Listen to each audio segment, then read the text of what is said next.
شروع اللہ کے نام سے جو بڑا مہربان اور نہایت رحم کرنے والا ہے۔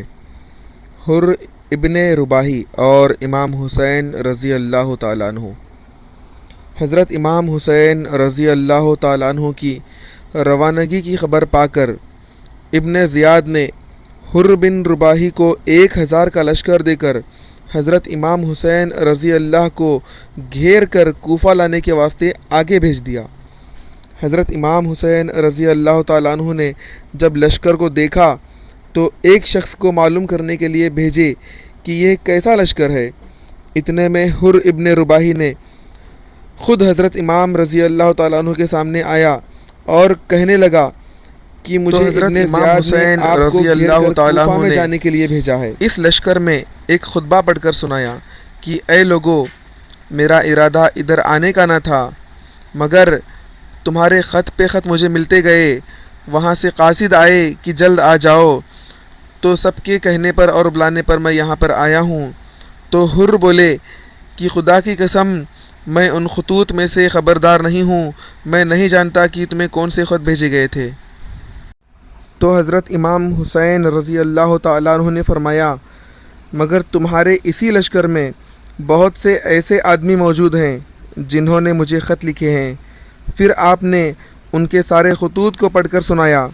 اکثر لوگوں نے سر نیچا کیا اور کوئی جواب نہ دیا۔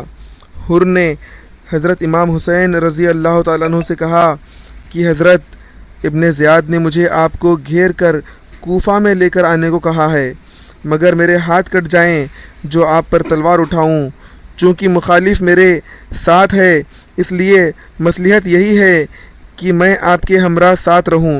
حر نے امام حسین کو یہ بھی کہا کہ آپ رات کو مستورات یعنی عورتوں کا بہانہ کر کے اس قافلے سے الگ ہو جائیں، اور جب لشکر والے سو جائیں گے تو آپ جس طرف چاہے چلے جائیں، میں صبح کو کچھ دیر جنگل میں تلاش کرنے کا بہانہ کر کے ابن زیاد کے پاس چلا جاؤں گا اور اس سے کچھ اور بہانہ بنا دوں گا۔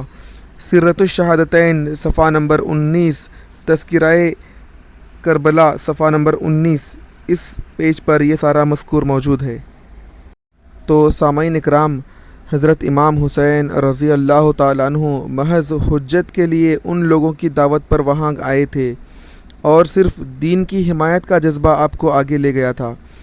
جو گستاخ آپ کا مدعا حکومت حاصل کرنا بتاتے ہیں، وہ غور کریں، بقول ان کو آپ کا یہی مدعا ہوتا تو آپ اس بے سر و سامانی کے ساتھ ہرگز وہاں سفر نہ فرماتے، جبکہ آپ کو علم تھا کہ دشمن بے حد قوی ہے اور ہزاروں کی تعداد میں لشکر رکھتا ہے، ادھر لشکر عظیم، ادھر چند تھوڑے پاک لوگ۔ کیا کوئی عقل کا دشمن کہہ سکتا ہے کہ اسے بے سر و سامانی کے ساتھ آپ سلطنت حاصل کرنے نکلے تھے؟ ہرگز نہیں، بلکہ آپ کو میدان میں صرف حمایت دین کا جذبہ لے گیا تھا۔